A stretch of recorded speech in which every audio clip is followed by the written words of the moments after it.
Students, welcome to my YouTube channel. हम mole concept पढ़ रहे हैं, राइट। हमने कल क्या पढ़ा? मोल कॉन्सेप्ट में क्या पढ़ा हमने? मोल कॉन्सेप्ट में कल हमने क्या पढ़ा कि मास के टर्म्स में हम कैसे लिखेंगे, मतलब mole is equals to mass upon atomic mass और मॉलिक्यूलर मास, ठीक है ना। वो डिपेंड करता है कि आप मोल किसका पूछ रहा है, मास किसका दिया हुआ है, ठीक है ना। मास किसका दिया है? अगर आपको एटम का मास दिया तो आपको एटॉमिक मास नीचे उसे डिवाइड करना पड़ेगा। अगर आपको मॉलिक्यूल का दिया है तो आपको मॉलिक्यूलर मास लिखना पड़ेगा, राइट। और एक इंपॉर्टेंट बात क्या हमने देखी कि जिसका मास उसी का नंबर, ठीक है, सॉरी जिसका मास उसी का मोल, ठीक है। और जब हमने पार्टिकल्स पे और मोल के बीच में रिलेशन देखा था कि number of particles upon Na, mole is equals to number of particles upon Na, यही देखा था। तो हमने कहा था जिसका नंबर उसी का मोल, ये बहुत इंपॉर्टेंट बात है, ठीक है। आप इसमें ना आप अगर आपने थोड़ी भी गड़बड़ की तो मॉलिक्यूलर मास और एटॉमिक मास में वो हो जाता है, क्या हो जाता है, डिफरेंस हो जाता है। कभी आपको ऑक्सीजन का पूछा गया, ठीक है ना, ऑक्सीजन, तो आपको पता होना चाहिए कि एटम है कि मॉलिक्यूल है, क्योंकि अगर वो एटम का आपको मास दिया है तो आपको एटॉमिक मास नीचे पुट करना पड़ेगा। अगर मॉलिक्यूल दिया रहता, मॉलिक्यूल का बोला जाता है कि मतलब लगभग 17 ग्राम्स ऑक्सीजन मॉलिक्यूल है, तो आपको मॉलिक्यूलर मास से डिवाइड करना पड़ता है। इसीलिए जिसका मास उसी का मोल आपको लिखना जरूरी है। तो जो आप मोल निकालेंगे, ठीक है, तो जिसका मास आप पुट करेंगे, फॉर एग्जाम्पल आपने एटम का मास पुट किया तो आपको मोल भी किसका मिलेगा? एटम का मिलेगा, ठीक है। ये बहुत इंपॉर्टेंट बात है, वो कैलकुलेशन में मिस्टेक हो जाती है, ठीक है। चलो ये वाला क्वेश्चन करते हैं। How many O atom, P atom and H atom present in इतना grams of H3PO?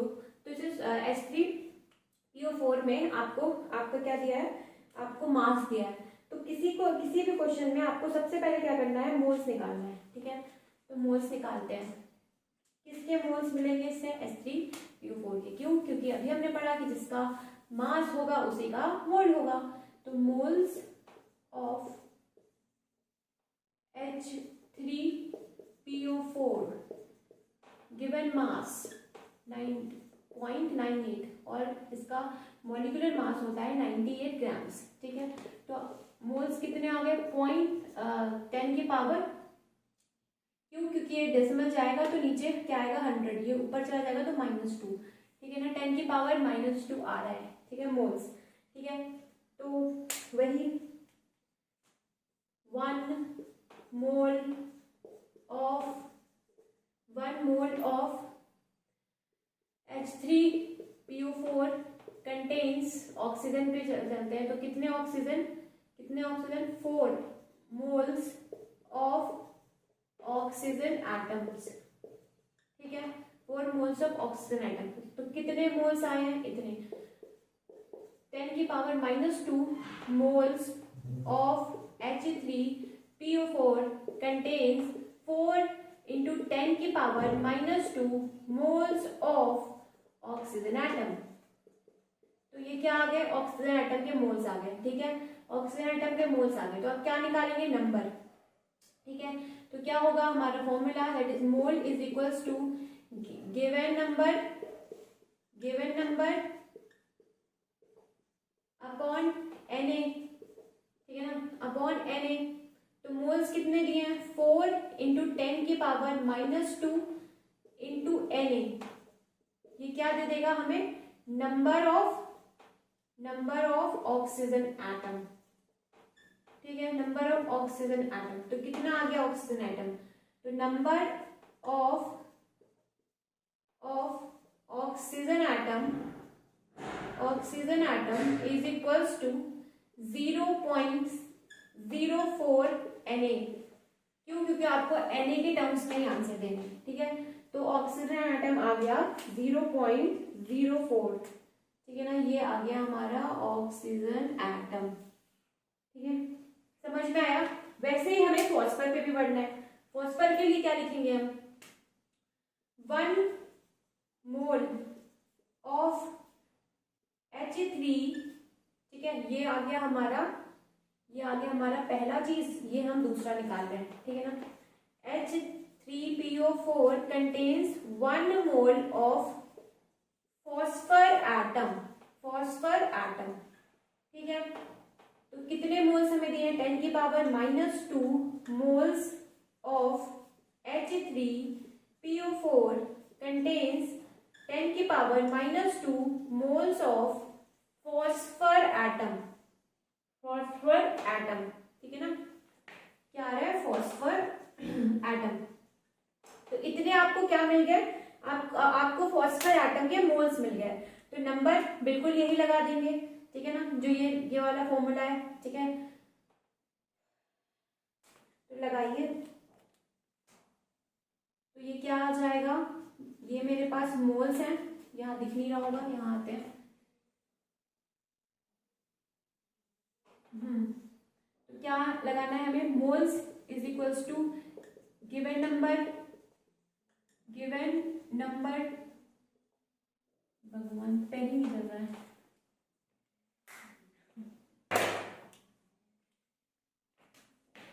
Moles is equals to given number upon Na। तो कितना दिया है, 10 की पावर -2 इंटू Na, ठीक है। तो हमें क्या मिल गया, तो हमें नंबर मिल गया, नंबर ऑफ फॉस्फोरस एटम का नंबर कितना आ रहा है, फॉस्फोरस एटम का नंबर कितना आ रहा है, 10 की पावर -2 Na। क्लियर, ये क्या आ गया आपके पास, फॉस्फोरस एटम, ठीक है। अब आपको क्या निकालना है, हाइड्रोजन। तो फिर वैसे चलिए, 1 मोल ऑफ H3PO4 कंटेन्स कितने हाइड्रोजन है इसमें, 3। तो 3 मोल ऑफ हाइड्रोजन एटम, ठीक है। तो 3 मोल कितने दिए आपको मोल्स, 10 की power -2 moles of H3PO4 contains 3 into 10 की power -2 moles of H atom.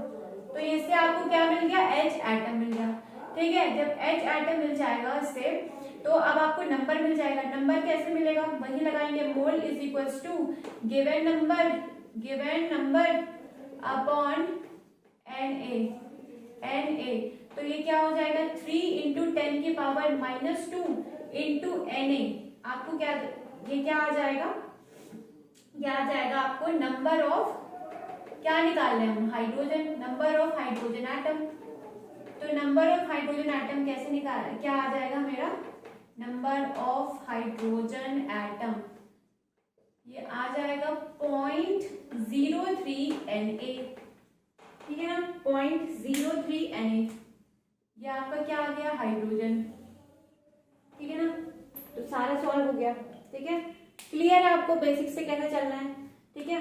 और तो चलिए, ये तो हो गया बेसिक से।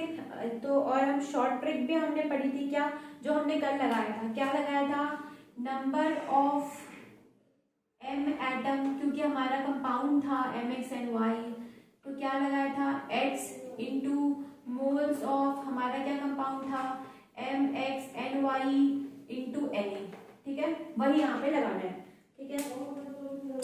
हमें सबसे पहले क्या लिखना है, नंबर ऑफ ऑक्सीजन एटम हमारा पूछ रहा है, ठीक है ना। तो ऑक्सीजन के नीचे कितना दिया है, नंबर 4, ठीक है ना, 4।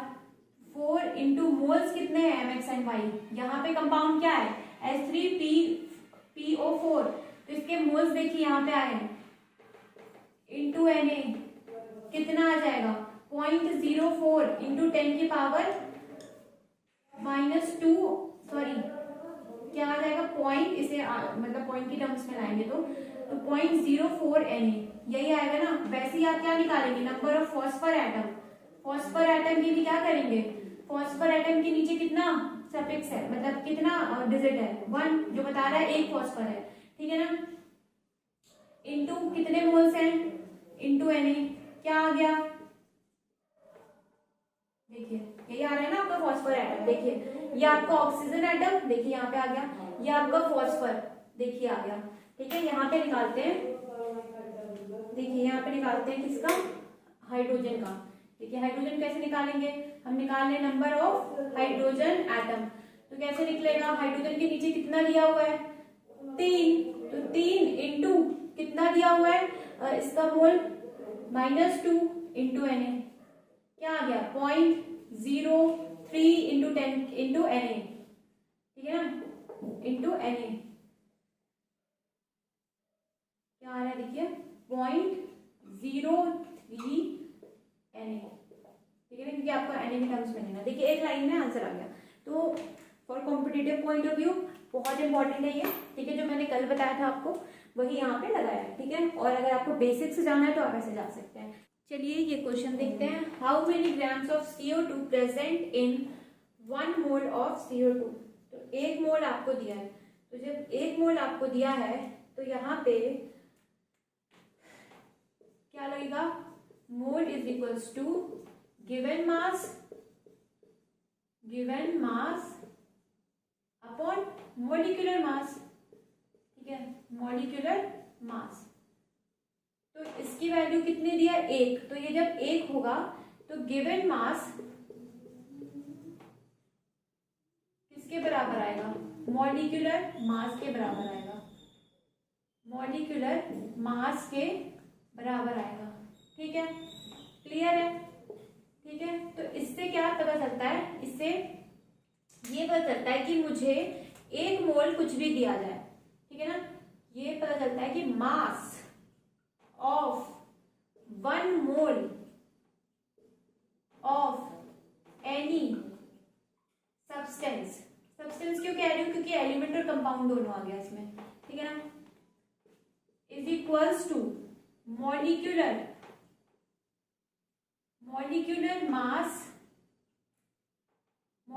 मास in gram of that substance, ठीक है।